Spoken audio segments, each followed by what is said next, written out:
first session of the last day of PKC 2022. This is a session on SNARKs and NIZKs, and we have 4 talks in this session.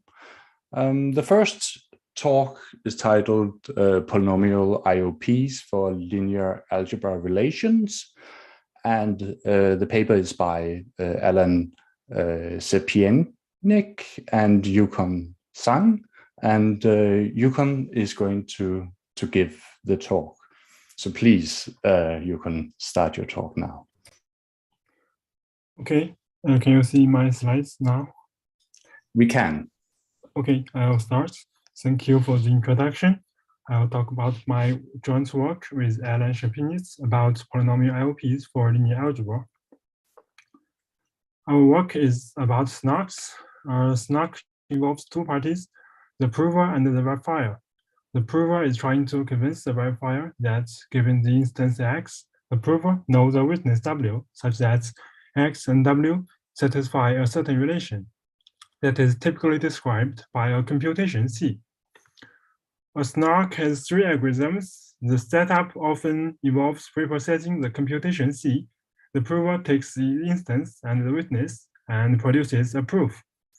The verifier reads the proof and decides whether to accept or not. Compared to ordinary proof systems, a SNARK has the following properties. By asynchronous, it requires the proof size and sometimes the running time of the verifier to be logarithmic to the computation size. By non-interactivity, the prover generates the proof without receiving any message from the verifier. Finally, by argument of knowledge, the prover shows that the witness W not only exists, but is known to the prover. As pointed out by Bones, etc., most SNARKs can fit into the following pipeline. This pipeline starts from the computation, the C in the previous slides, which is mostly described by a program or a circuit. The first step transforms this computation into a form that is more friendly to mathematicians. RNCS and HPR are popular choices for this step. The next step, which is usually the most complex step, is to design a polynomial IOP for the arithmetic representation. A polynomial IOP is an interactive protocol where all the prover messages are evaluation oracles for polynomials over a finite field. The verifier may pick arbitrary points, say y and z, and query these oracles to obtain the evaluations fy and fz respectively. Polynomial oracles do not exist in the real world, so we need to replace them by a cryptographic tool called polynomial commitment. This brings us back to the last step of the pipeline, where we finally get a SNARK by compiling the polynomial IOP using cryptographic tools, including polynomial commitments and the Fiat-Shamir heuristic. In this work, we focus on the second step, to design a polynomial IOP for a given arithmetic representation, which is described by matrices, vectors, and linear algebra operations. The polynomial IOP model, however, provides a different interface. The objects are polynomials and the operations are polynomial evaluations. Therefore, the key questions in designing polynomial IOPs are representing the matrices and vectors by polynomials and simulating the operations in linear algebra by polynomial operations. Most works take the Reed-Solomon code basis representation, where a vector is identified by the polynomial evaluations over a domain, which is a subset in the finite field this SNARK is based on. The problem is that for efficiency, the domain must have a nice algebraic structure, so the choices of finite fields are limited. A most straightforward approach is to use the monomial basis, which directly takes the vector entries as the polynomial coefficient.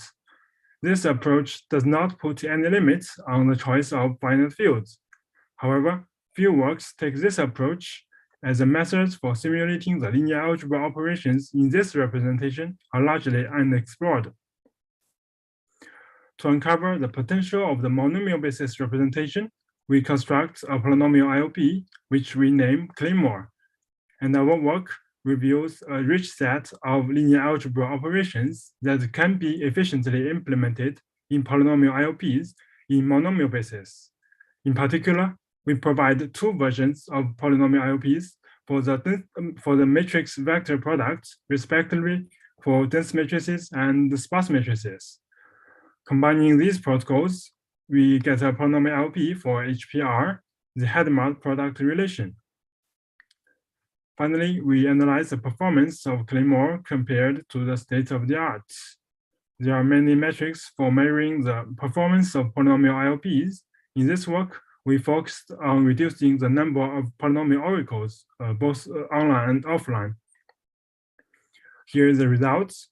Dense Claymore has the advantage of fewer number of polynomial oracles at the sacrifice of larger polynomial degrees. Here it's OMN. In comparison, sparse Claymore reduces the maximum degree, but is at the cost of more polynomial oracles and evaluation queries. Okay, that's all. Thank you for listening. Okay, thank you for your talk.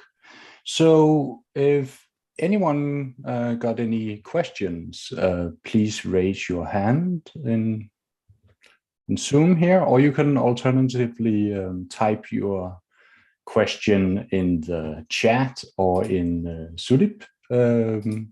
If you do type your question, I will try to read it out. So does anyone have any questions?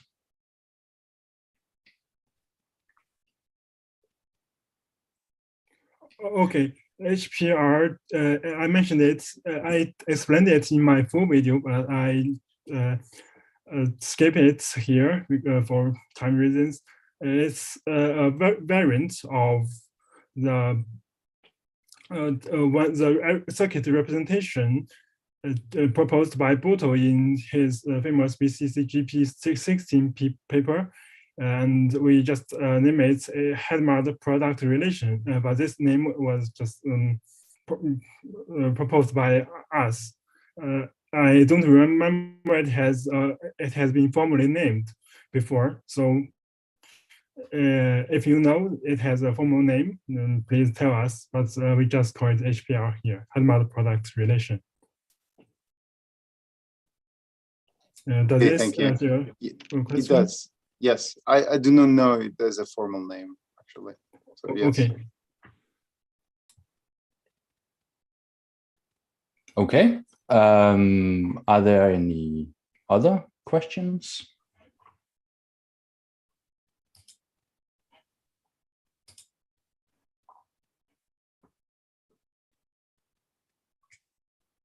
So maybe I have a very quick question. So it seems like your contribution here is like or at least your system here requires a fewer number of polynomials, but potentially with a higher degree. Can you say anything about the concrete efficiency when you do compile your or combine your system here with a concrete cryptographic commitment scheme? Can you say something about the concrete efficiency compared to some of the previous? Yeah, in fact, it is mentioned in the paper, but I did not put the concrete efficiency in the table in this slide. The concrete efficiency is, we mainly focused on the proof size, and it was not very satisfying because we focused on improving the number of polynomials, but the evaluation points, number of evaluations and distinct evaluation points also contributes a lot to the proof side, so it is not that satisfying. Maybe it's still better than Marlin, I remember, and better than Sonic, but it's definitely outperformed by Planck. This main contribution is not the few number of polynomials, and I don't think that is a good contribution anyway. The contribution is mainly to explore the implementation of polynomial IOPs in the monomial basis, where we can use a much broader class of finite fields instead of those that have a nice subgroup with a multiplicative structure. Okay. Yeah. Okay. I see. Thank you. So yeah, let's well, thank you for your talk. Let's move to the next paper in the session, and this is titled a unified framework for non-universal SNARKs, and this is by Helga Lipmar. And Helga, if you're ready, please start your talk. Thank you. I'm looking for the slides. Hi all, my name is Helga Lipma. I come from Simula UIB in Norway, and the name of the talk is a unified framework for non-universal SNARKs. So first, before giving the talk, I have to say that the paper is actually a bit old. I started to write it 4 years ago, and obviously in the area of SNARKs, everything has changed in 4 years. So what I'm mainly going to talk about is that like this kind of like a bit old type of SNARKs, like CROT16. Let me see. So first of all, let me remind you what is a non-interactive shared knowledge. You have two parties, a prover and a verifier. Prover has an input and a witness, and verifier only knows the input. And the prover sends to the verifier a short argument, convincing the verifier that the input belongs to some language. I didn't want to make the slide more complicated. In the real life, you have also like CRS, etc. And especially like the SNARK is a succinct non-interactive argument that satisfies the following conditions. So there, first of all, there are 3 security conditions. Completeness, which means that honest verifier accepts a honest prover. Soundness, which means that honest verifier does not accept a dishonest prover. And zero knowledge, which means that honest prover's private information is not revealed to dishonest verifier. And if you have a system that satisfies those 3 security properties, it's called a non-interactive zero knowledge argument of proof or NIZK. And then SNARK, importantly, also has to satisfy an efficiency property, namely, it has to be succinct. So argument is succinct, and the honest verifier's computation has to be small. And when you have a NIZK with a succinctness property, then it's actually called a SNARK. Unfortunately, especially if you come from outside of this area, this field of SNARKs is a real zoo. So you have like for example, you have non-universal, universal, updatable, transparent, etc., SNARKs. You have SNARKs based on pairings, lattices, etc., etc. You have SNARKs that have a small CRS length versus SNARKs that optimize for argument length or computation. You have SNARKs for different languages. The named languages are the ones that used to be popular for non-universal SNARKs. Now, in the case of, let's say, transparent SNARKs, people are looking for a bit different languages, but kind of like the idea is the same. There's a lot of different languages. Language is like, in this case, like a constraint system for that describes something that is NP complete. And then you have also a lot of different soundness notions, like sound, knowledge, sound, simulation, extractable, and something like 3 or 4 different types of simulation extractabilities. And then, for example, you can also have subversion security, which means that either zero knowledge or soundness is guaranteed if the generator of a trusted common reference string is actually not honest. And it's really difficult to identify those snarks and to understand how they relate to each other. Basically, if you start writing down all the different variations, you get like, I don't know if it's really 100, but maybe like definitely dozens. And for each variation and tradition, they have a different paper. So the goal of this paper in the beginning, well, and also at the end, was to try to somehow systematize those things. Like take some things together and then have a common framework. I think the most complicated thing with having this all to do is that, like I said, each entry in this n-dimensional matrix has a different paper, and each paper has a different security proof, which works in a slightly different model, is written down by using different notation, etc. So can you really check that all those variants are secure? So what I do in this current paper is that I don't do like everything, obviously. I'm looking at non-universal SNARKs like CROT16 based on pairings, and I care about argument length foremost. Obviously, other parameters are also important, but everything here starts with having a very short argument. And then I look at all like those 4 different languages, and then 2 different soundness notions, knowledge soundness and simulation expectability. And then I also consider the case of candidate subversion zero knowledge. So outline, I started this paper from CROT16, which is the succinctness king, the most succinct existing SNARK in any model. Well, as long as it's secure, of course. The argument length is only 3 group elements, and this is known to be like essentially optimal. And CROT16 is for the QIP constraint system, which is maybe the most standard constraint system for non-universal SNARKs.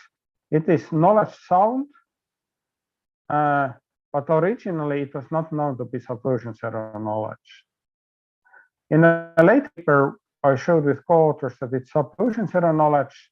And the last year, there was a paper showing that the CROT16 also satisfies so-called any simulation extractability.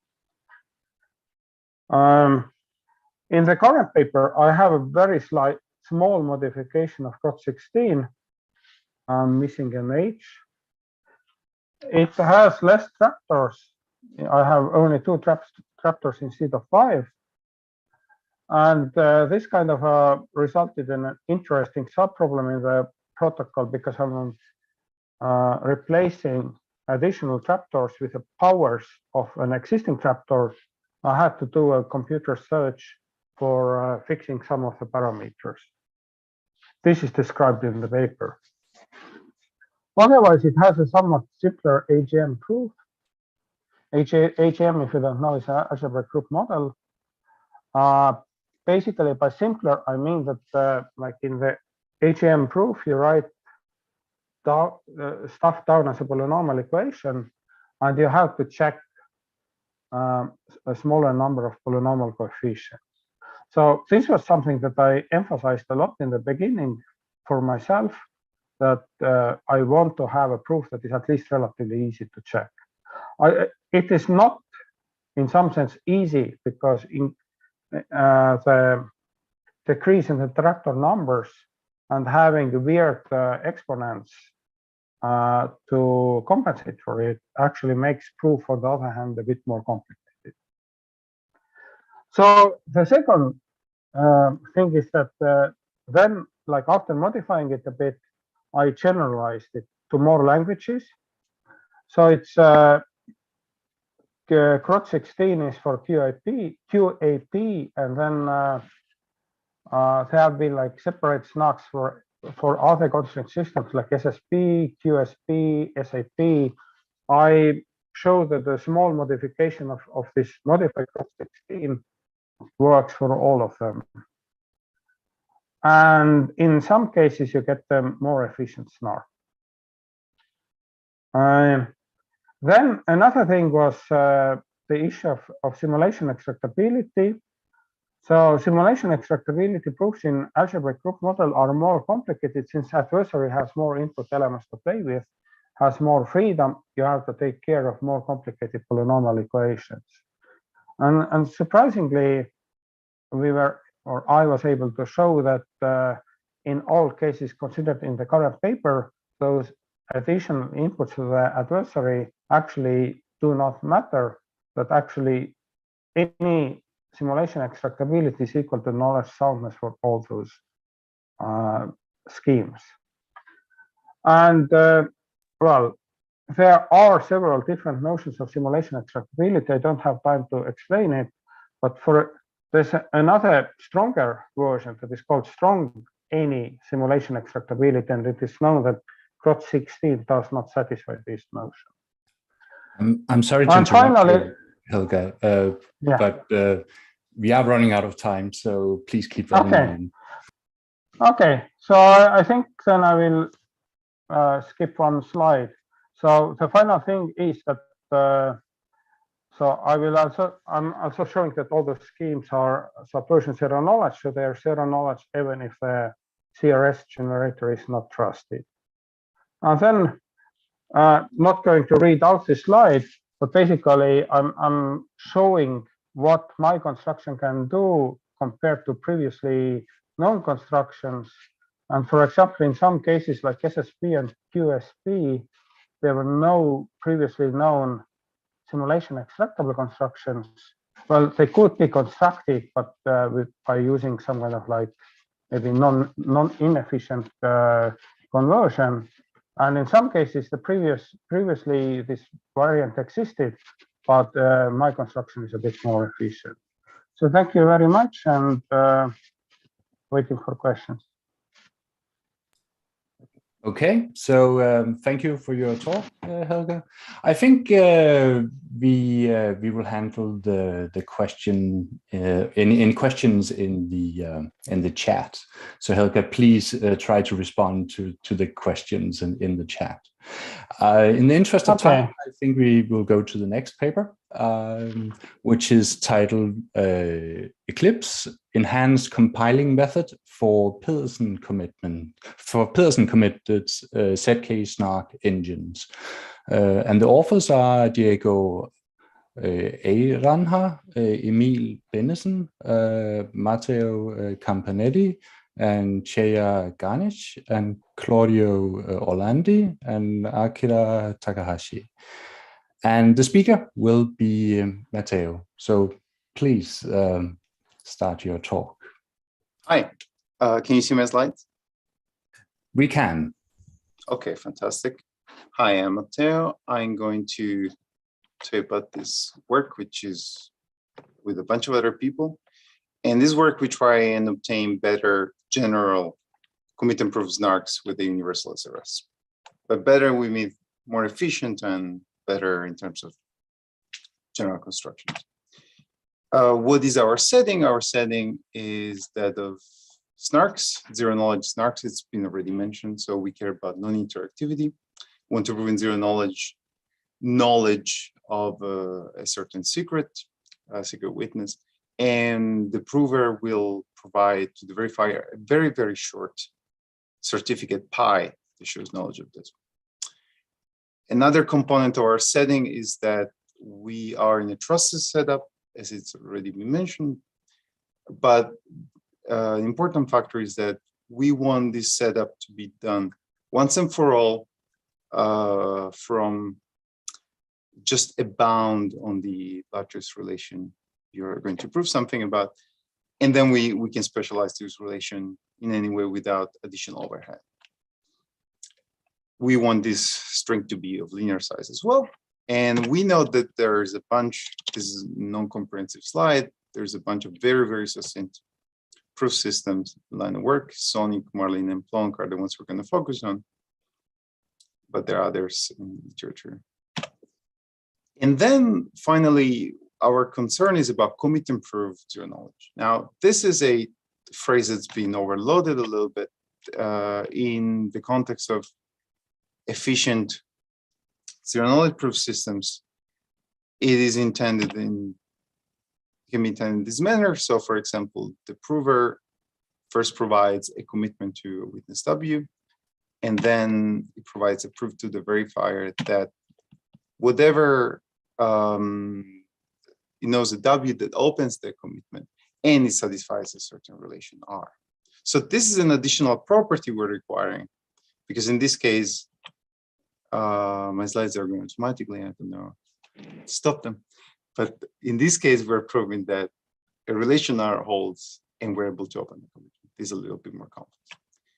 There are a few reasons why we care about this. So we want to compress, say, database over a large data structure and reference to it. We want to use it in anonymous credentials, and we want to use this proof system to obtain new modular and efficient proof systems. That's the same. Whatever the reason, we can compare SNARKs and CP-SNARKs in the following manner. So here is a representation of the syntax on the left, traditional SNARK, and on the right, what I'm calling CP-SNARK, which takes as input a bunch of commitments, C1, CL, and each of these commitments opens to a certain part of the witness. Now, the setting on the right is a special case of the other. So why would we care? And the reason is efficiency and interpretability.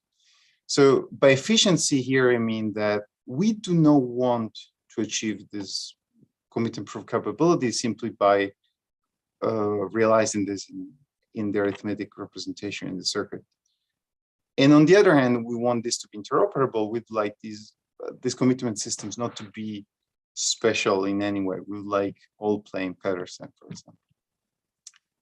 So we try to achieve general constructions and efficient constructions in this sense.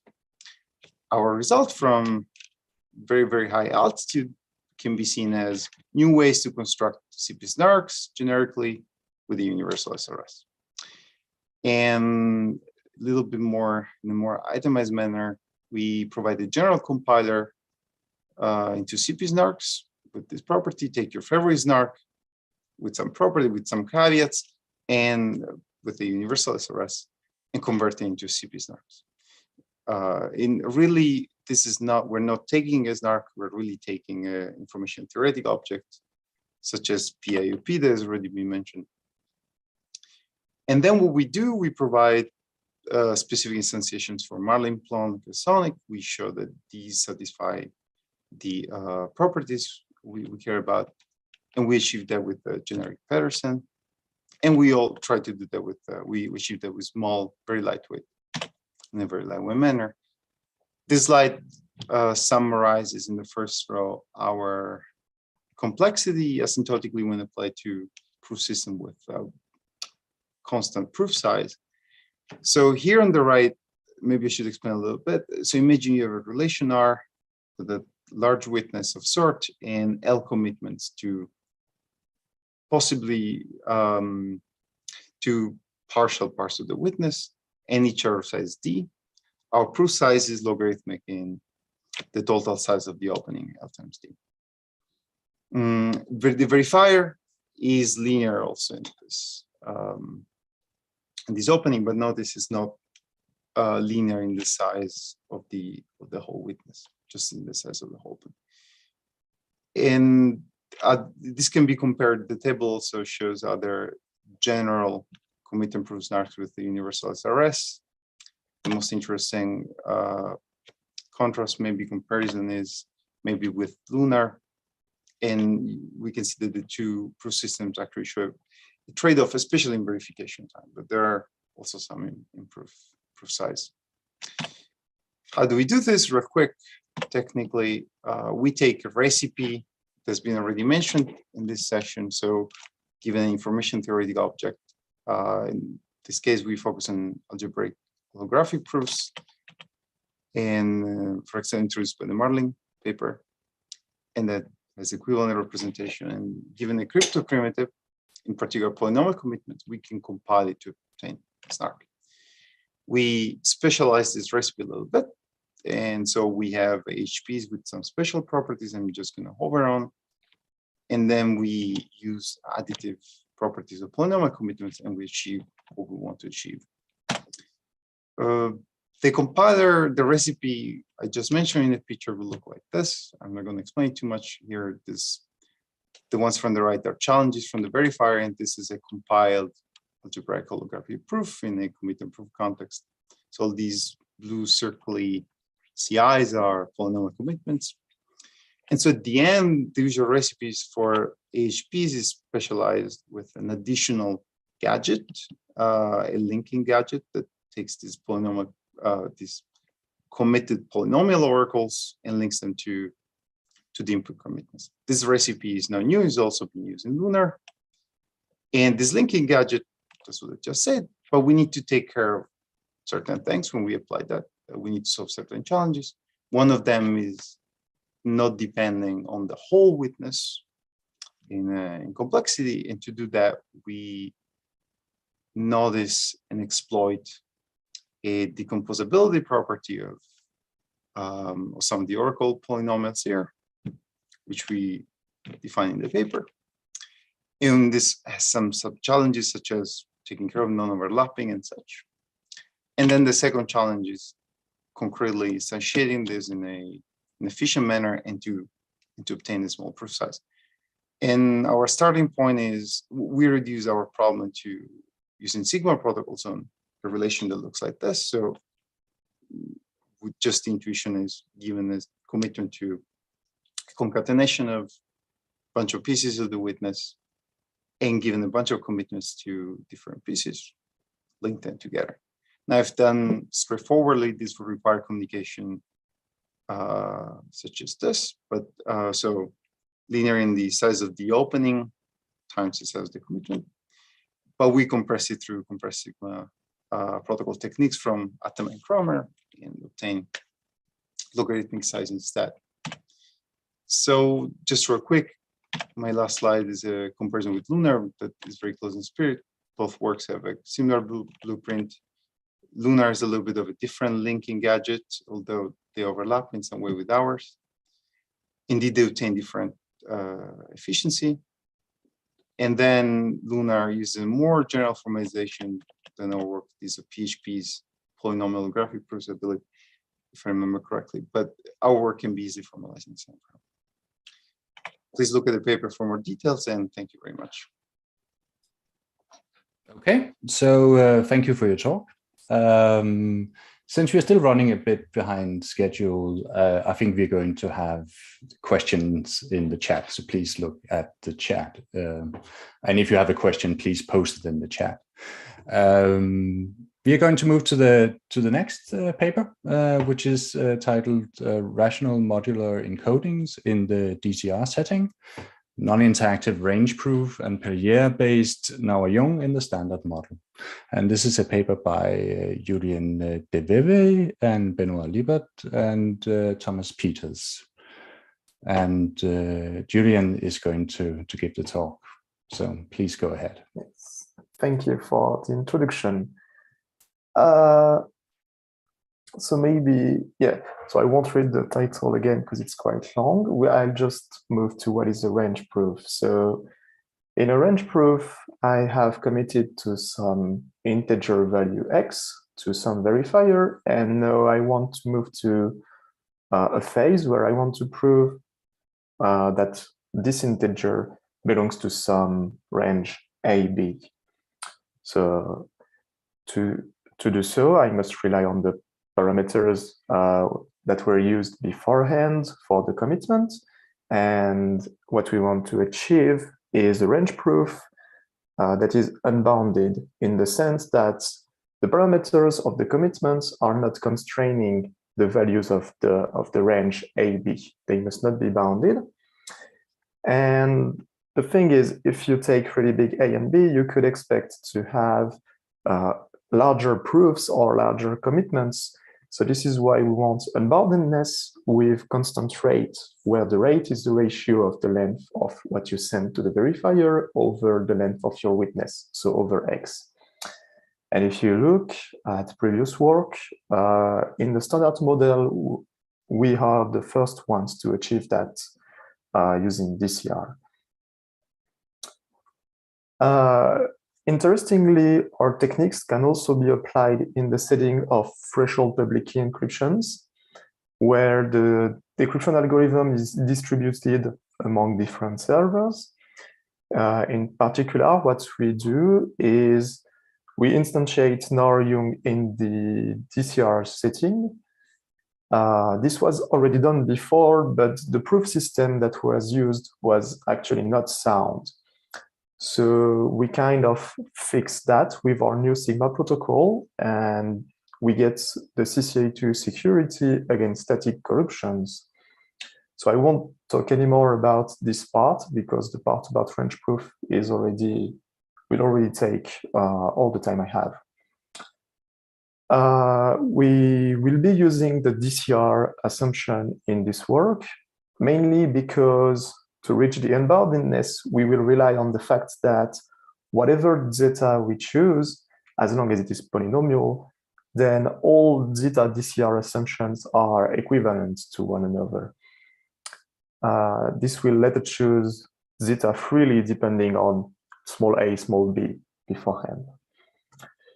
We will also be using rational encodings. So the idea is that we have some fraction R over S, and we want to encode it as an element of the encoded zeta, and this will be this element.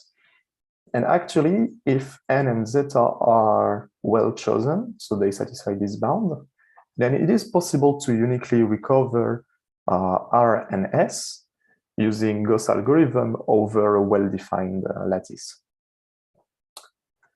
So this rational encoding can be used to kind of improve the Damgard-Urich encryption algorithm in the sense that we keep the same algorithm that computes by encryptions for a well-chosen zeta.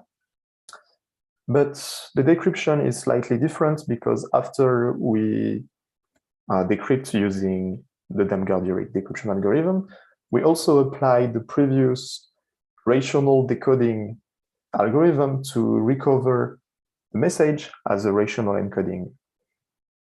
And then we round this rational. So it means that it's possible to actually do a few operations over rationals over encryptions. And since these encryptions are our commitments, we have some freedom to play with. Finally, the last tool we will be using is this particular sum of square decomposition. So basically, if you have some integer belonging to some range, then you can write the following thing as a sum of 3 squares. And actually, if you want to prove that x0 indeed belongs to that range, you can prove that you know 3 such integers that satisfies this relation. So in the end, a proof is more or less a commitment to the 4 values b minus x0, x1, x2, x3. And you need one more commitment that is a commitment to this relation. So a commitment that is satisfied only if this relation is true. And since our commitments are Damgard-Urich encryption, then B is not bounded by your parameter, which is only n in this case, because you can set zeta as big as needed, depending on the size of B. And finally, the construction we give is actually a trapdoor sigma protocol. So a trapdoor sigma protocol is a sigma protocol that has a trapdoor that can be used to compute a bad challenge. A bad challenge, it is the unique challenge that is, well, that's a bad challenge for statements that are not in the language that do not satisfy the relation that you want. And this trapdoor is a bit, well, we needed some elegant solution to do it, because to identify a bad challenge, it is non-trivial. You need to first apply the previous decoding algorithm, and then with all the range, the different ranges you have to satisfy, the different relations you have to satisfy, you find some linear programming instance. And then you use Leenstra's algorithm to solve it, because the number of variables and constraints is constant, and Leenstra's algorithm then runs in polynomial time. So this is all I have the time, I think, to talk about. So thank you for your attention, and you can see the longer video on YouTube if you want. Thank you for your talk. If there's a really quick question, I guess we can handle that. Does anybody have a quick question to ask?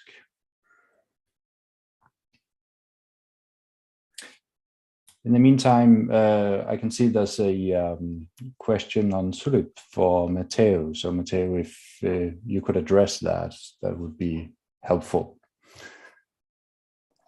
I'm sorry, I cannot see it. I don't have access to Zulip.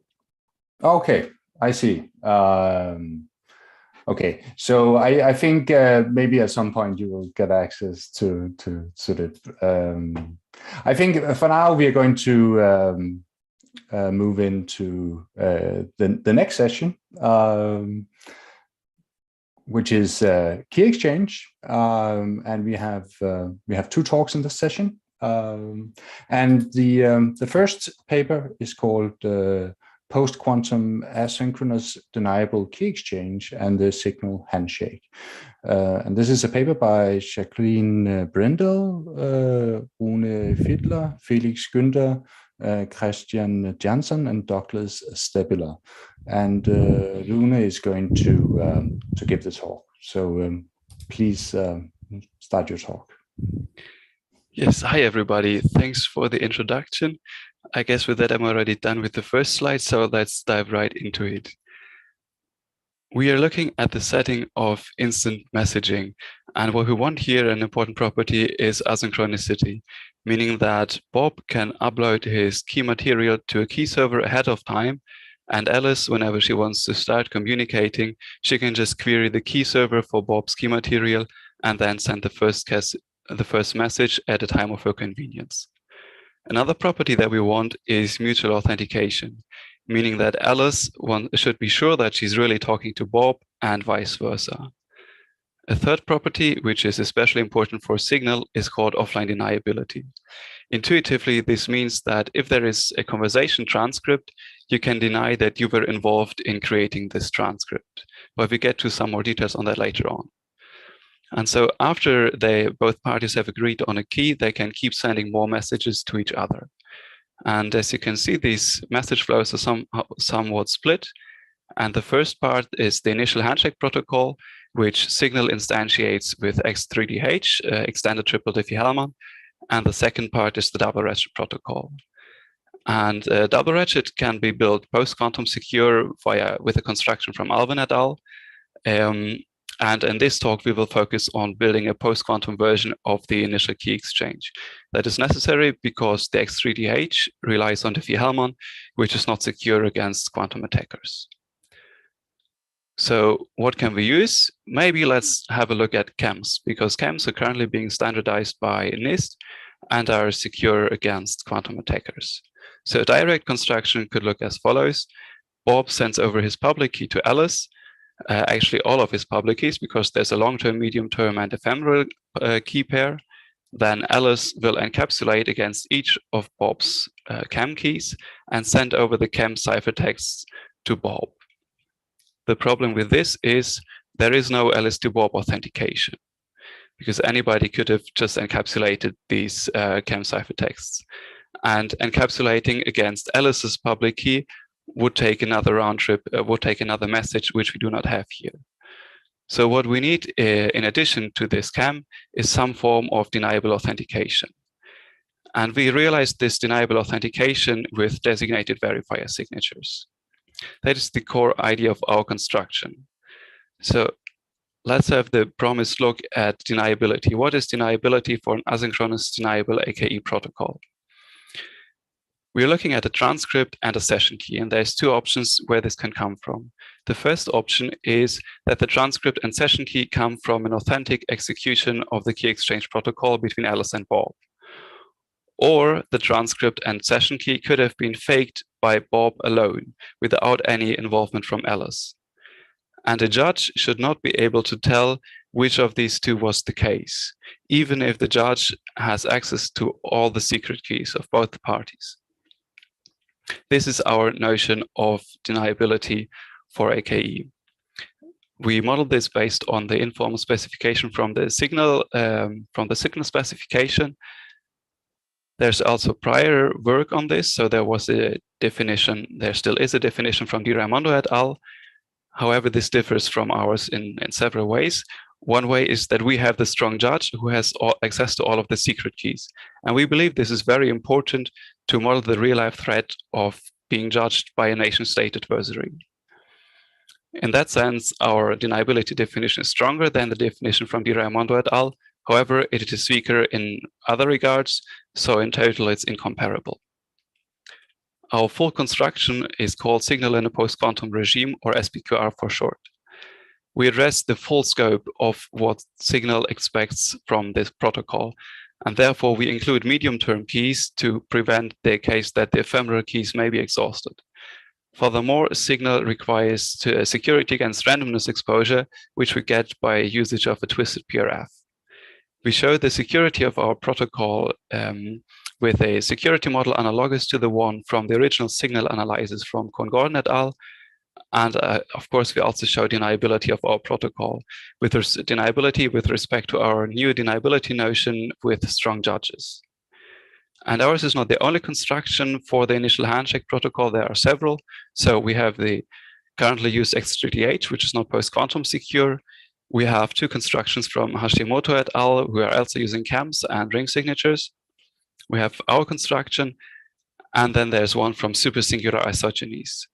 So both constructions from Hashimoto et al., as well as ours, are generic, can be instantiated with different building blocks, while the Diffie-Hellman and supersingular isogeny Diffie-Hellman are not generic. As you can see, there's many different pros and cons to these, all of which I cannot outweigh here. So to sum it up, using our protocol, you can get a post-quantum replacement for the initial handshake protocol from key encapsulation and designated verifier signatures. This protocol is deniable against strong judges. And using our post-quantum replacement for the initial handshake protocol in conjunction with the double-wretched replacement from Alvin et al., for example, you can build a completely post-quantum version of the Signal protocol. You can find the full paper on ePrint, and please also check out the full talk on YouTube. Thank you for your attention. I'm happy to take any questions. Okay, so thank you for your talk. Are there any questions?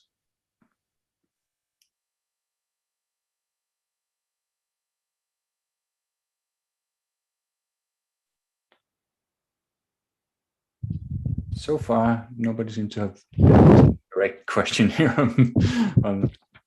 Seems like I answered all the questions already. It just means your presentation was very informative. I'm very glad about that. Okay, maybe I will ask you a very quick question. Can you say anything about the efficiency? Oh, or maybe we do have a question. No, this was something different in the scripture. Can you say anything about the concrete efficiency of the key exchange compared to some of the other proposals for post-quantum? Yes and no. So let me try the pointer here. So we're using a CAM and a DVS scheme. And it depends on which concrete CAM scheme you use to implement our protocol. There's, to be honest with you, I'm not familiar with the exact numbers from the NIST finalists that we have. But depending on which CAM you choose, you get different. So speed, like computation time, as well as ciphertext size that you have to send over. And it's somewhat similar for DVS, even though the constructions here are less popular, but there you can, like, it's a generic construction, so it depends on which primitive you plug into it, and then you get a different efficiency. Yeah, okay, of course, but that follows. Okay, but thank you for your talk, and I think we'll move on to the next paper. Thank you. All right. So thanks. The next paper is titled Post-quantum anonymous one-sided authenticated key exchange without random oracles. And this is a paper by Ren Ishibashi and Kazuki Yoneyama. And I guess Ren is going to give the talk. So yes, please go ahead. Could you see my slide? Yes, we can see your slides. Okay, perfect. Thank you. Okay, thank you for introducing me. Okay, I'd like to talk about post-quantum anonymous one-sided authenticated key exchange without random oracles. This is a joint work with Kazuki Yoneyama. Okay. Authenticated key exchange, so-called AKE. AKE is a cryptographic protocol to share common session key among multiple parties through unauthenticated networks such as the internet. In this study, we focus on it between two parties. Each party has a static key pair, and in a key exchange session, each party generates an ephemeral secret key, ESK, and generates an ephemeral public key, EPK, by using these keys, and send it to the other party. Then, each party computes a common session key using these keys. So, the ordinary AKE is mutual authentication. However, in practice, mutual authentication is not required for some applications. For example, HTTPS transactions with only server authentication. In this example, the server returns the static public key and its certificate in response to these client's requests. Then, the client authenticates the server using these, and then exchanges keys. So, for key exchange without client authentication, a one-sided AKE may be sufficient. In this paper, the AKE with one-sided authentication is called OSAKE.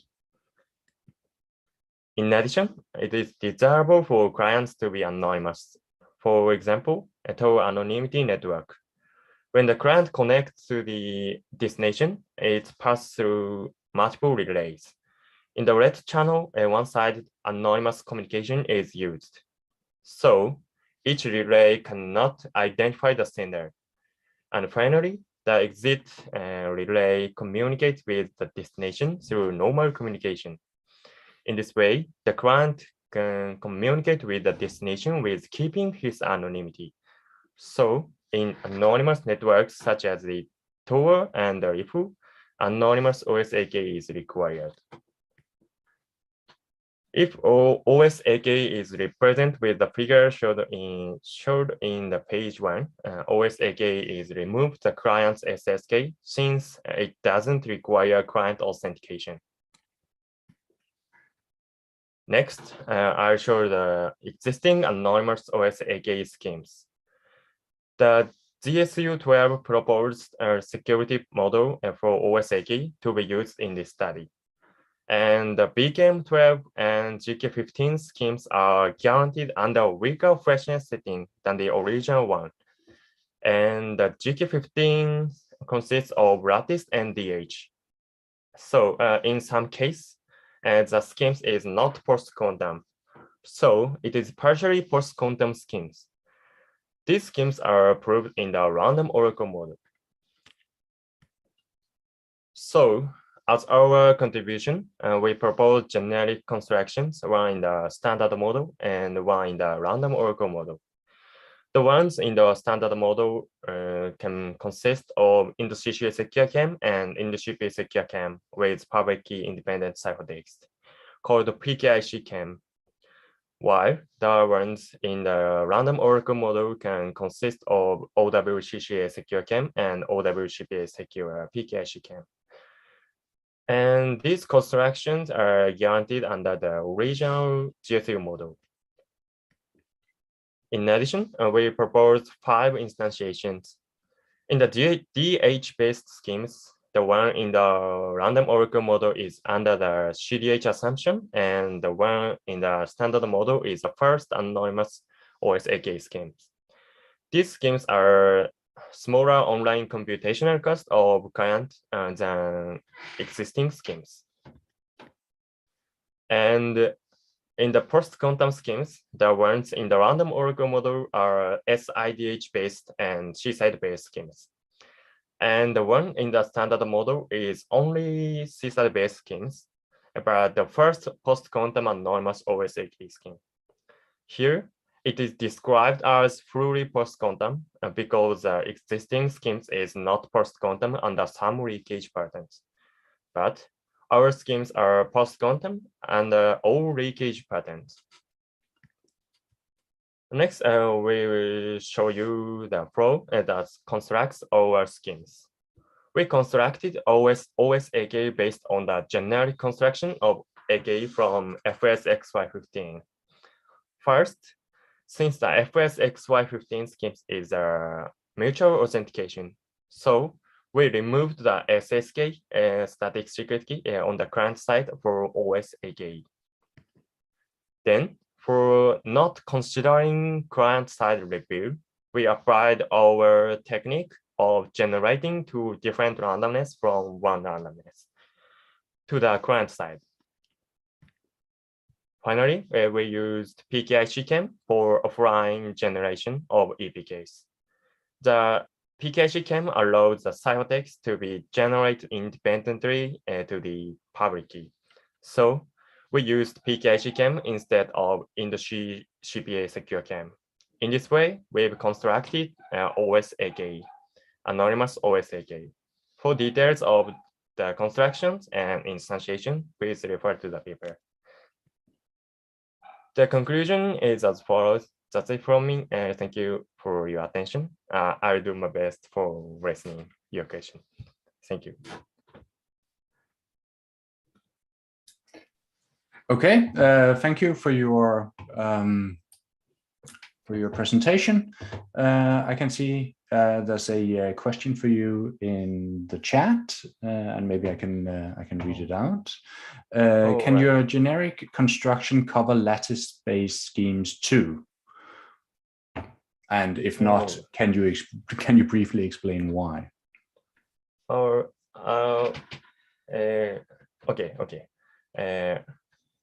Your question is, is it difficult to construct other post-quantum schemes? No, the question is, is it possible to use your generic construction with lattice-based schemes?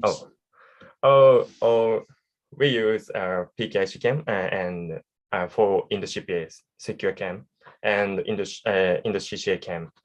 So our generic construction cover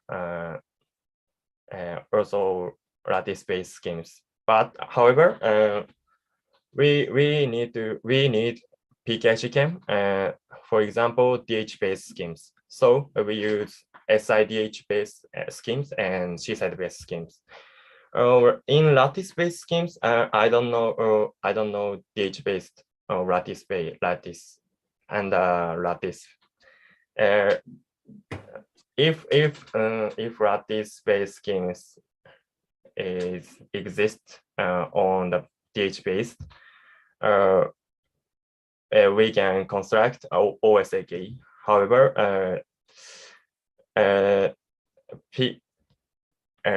we don't use lattice-based schemes for PKIC CAM. We can construct OSAK. Okay, maybe, Okay. maybe, well, if you look thank at the you. chat, you will discover that Yes. the person asking says thank you. But maybe you can continue the discussion in the chat, Yes. or maybe elsewhere. So, yes. And I guess with that, I think we are going to conclude this session. And I would like to thank all the speakers in both sessions. And from now on, we're going to have a break until 9:20, where the session on signatures will start. So, yeah, that's it.